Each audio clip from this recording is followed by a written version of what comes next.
सांसद जी हमारे द्वारे कहाँ आ जाएंगे। आओ आओ सांसद जी, आओ आओ आओ। प्रणाम गुरु जी। आयुष्मान भव।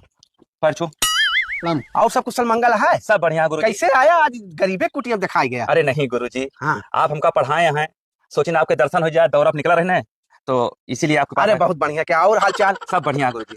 कोनो तकलीफ हुए तो डायरिया में लिखाई दिए। अब कौन तकलीफ, यह तकलीफ जनता यहाँ जितना सरकारी कर्मचारी यहाँ सबका तकलीफ है यहाँ।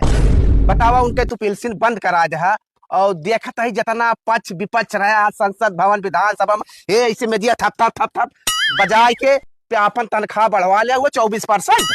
बतावा तुम्हें सबका पढ़ाइन लिखाइन, और के बाद तुम्हें संसद बनाए दीन, जिताए दीन, मेहनत करीन, और के बाद हम कहीं जाबा हुआ हमारे बात रखबा, लेकिन का बताई प्रभु के माया आज जी वही कुर्सी अब बैठत है वह वैसन हो जात है। वहाँ सबके हम क्या लीला समझ में आवे। सांसद जी ऐसा है, यहाँ निकले मास्टर बहुत धो रहा है। चलो चलो पंडित जी।